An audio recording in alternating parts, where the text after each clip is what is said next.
Hi, I'm Colleen. A lot of you probably already know me if you're watching this, but some of you may not. I've been asking to hear my story and kind of hear how this whole catastrophe came about and how it all went down. So it's a long story, but I'll share at least part of it with you today, and maybe if there are specific things that you want to hear about, you can put it in the comments and I'll do another video.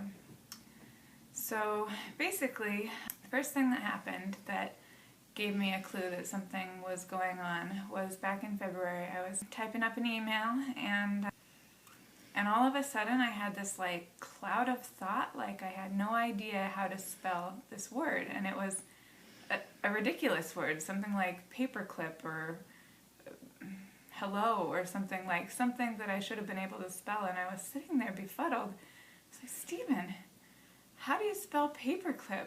And he told me, and I was like, well, yeah, of course, that's right. But it was just this weird sort of like lapse of thought. So I thought that was weird and a little scary, but whatever, you know, you move on.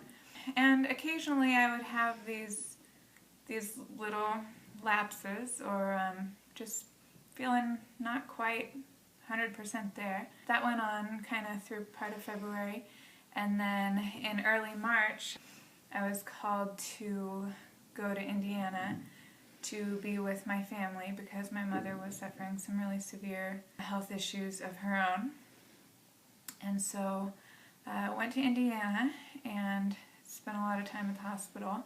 My father was also going through some health issues and started dialysis during that time and all sorts of craziness. But there was an episode related to my own illness that was kind of severe. This was sort of like the big first major thing that I noticed where I thought, okay, something's really not right.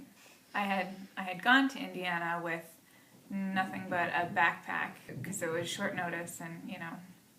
So when I got there and realized I was going to be staying for some weeks, I did my usual thing and went to Goodwill to get some clothes. And while I was there, I started having some sort of like squiggly little curlicues in my vision. And I was like, oh, well, that's not good. So I finished my business, got out of there, and was driving back to the hospital. And while I was driving, like, my vision continued to just deteriorate. I couldn't read the street signs.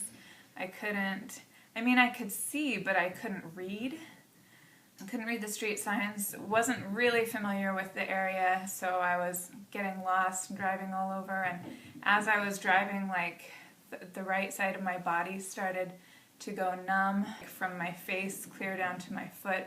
And since I was driving, I was a little worried that like I wasn't going to be able to pedal properly, you know. It was all getting kind of scary.